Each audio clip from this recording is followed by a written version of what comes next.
Hai Fauzes, apa kabarnya hari ini? Bisnis kelas hari ini nih, lebih ditujukan buat parenting kali ya. Nah, jadi buat para orang tua nih, kan di zaman milenial ini nih, milenial mah generasinya. Di zaman sekarang ini yang lebih relate ke generasi milenial, generasi X, generasi Z, generasi Alpha. Nah, para orang tua nih, khususnya orang tua yang muda, wajib banget tahu nih gimana sih caranya membesarkan dan mendidik anak dengan baik gitu, dan lebih bijak menggunakan sosial media. Jadi yang para orang tua muda harus tahu batas usia minimal dari penggunaan sosial media sendiri ataupun gadget sebaiknya dibatasi nih dari usia 13 tahun, karena anak-anak biasanya 13 tahun mulai bisa berpikir sedikit rasional ya, kayak mereka kayak mungkin udah akil balik ataupun udah mulai titik mengerti gitu. Mereka mulai mencari tahu mana yang boleh dan mana yang nggak boleh. Akhirnya mereka lebih mudah untuk diarahkan, ya walaupun lebih cenderung untuk memberontak sih ya, karena media sosial bisa menjadi tempat bersosialisasi yang bagus, bisa menyenangkan, tapi juga bisa membahayakan juga. Nah, media sosial juga kan bukan kehidupan yang sebenarnya. Apa yang terpampang kadang nggak sesuai dengan aslinya gitu. Dan jadi orang tua tuh wajib banget ngajarin anak-anaknya kayak jangan kayak terlalu percaya apa yang ada di sosmed gitu. Jadi kayak anak-anak yang kayak terlalu main sosmed nanti kayak ngeliat temennya begini, temennya begitu, orang-orang begini, orang-orang begitu. Akhirnya muncul rasa cemburu, muncul rasa iri hati, muncul rasa nggak pede, muncul rasa insecure gitu. Dan jadinya kayak ya berpengaruh juga sih ya ke mental mereka gitu. Nah, karena emang media sosial itu bisa bikin kecanduan sih ya bagi beberapa keluarga nih, dan ada beberapa keluarga artis yang gue tahu juga, dan ada beberapa keluarga public figure dan juga keluarga yang gue kenal akrab juga ada sih dari mereka yang kayak udah membuat kesepakatan bersama gitu. Karena media sosial bisa bikin kecanduan, mereka kayak mulai ngatur waktu untuk penggunaan gadget, mulai ngatur waktu untuk penggunaan sosial medianya gitu. Jadi bisa beraktivitas maksimal juga dengan aktivitas yang lain, gak cuma terpakukan gadget dan sosial media. Well, ini salah satu tips dan trik yang bagus juga ya, karena emang gue praktekin sendiri gitu, dimana kalau gue mulai gak bisa ngendalin dulu gitu, gue punya alarm khusus nih, misalnya kayak batasin penggunaan Instagram nih, misalnya cuma 15 menit, 20 menit, 25 menit, 30 menit.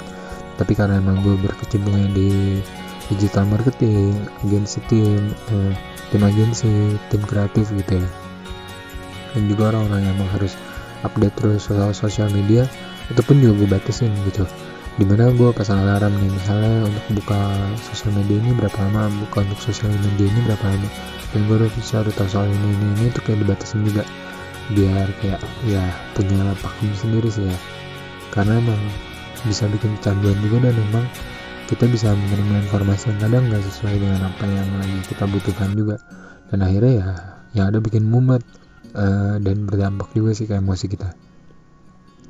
Nah, saran juga nih buat orang tua khususnya, hati-hati dalam membagikan informasi, beri batasan yang jelas mana yang boleh dan mana yang tidak, karena kan ada beberapa manusia juga nih di sosial media yang kayak sedikit freak juga, kayak penjahat sosmed gitu kan, makin banyak yang bertebaran ya.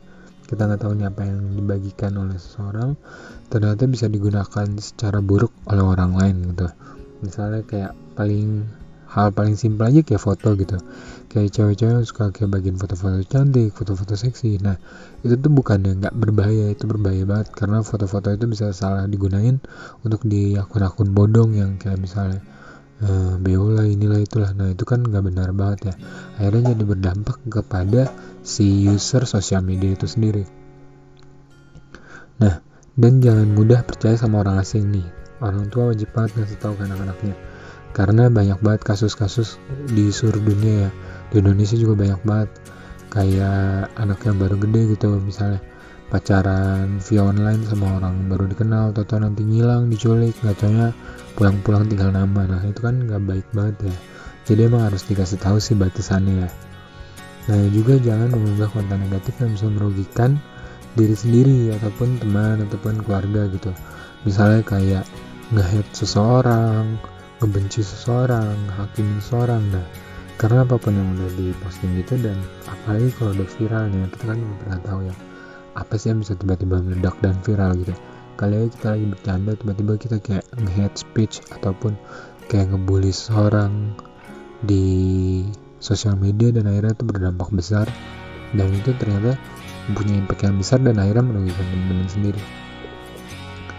Nah, ini nih juga nih paling penting untuk parents tahu nih ya, dimana interaksi media sosial bisa membawa anak masuk dalam urusan hukum.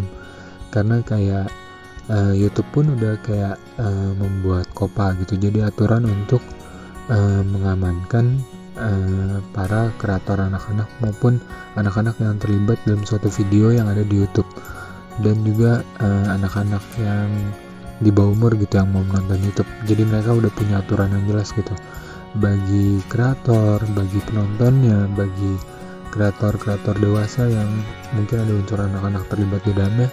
Nah, itu harus punya garis batas yang jelas gitu, biar nggak terlalu rancu gitu, dan akhirnya berdampak buruk bagi anak-anak yang terlibat di dalamnya gitu, baik si penonton, baik si kreator, baik si anak yang terlibat secara langsung di video itu. Nah, kayak kasus belakang ini kan, dibilang kasus sih enggak sih ya, karena kayak Rafathar gitu, anaknya Raffi Ahmad dan Gigi katanya ngadu ke asisten rumah tangga mereka gitu. Katanya mereka kayak Rafathar gitu capek kok tiap hari kayak di prank mulu gitu, dan dia bercerita dengan sedih ya. Kita nggak tahu sih ya itu settingan apa bukan, tapi itu kayak kalau emang bener itu tuh efeknya bahaya banget, karena dampak psikologi bagi si anak ini, kayak si Rafathar ini, akan berbahaya buat dia ke depannya. Bisa menjadi anak yang insecure, ataupun mungkin psikologinya yang kena itu bisa gawat banget. Nah, jadi segitu dulu buat para orang tua. Jadi buat gak cuma bagi para orang tua sih ya, ya walaupun khususnya buat orang tua, tapi juga buat anak-anak muda misalnya yang baru menggunakan sosial media 13 tahun, 12 tahun, 14 tahun, 15 tahun.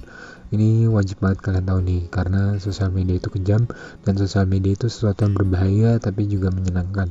Karena sosial media itu bisa menjadi pedang bermata dua bagi yang gak mengerti menggunakan.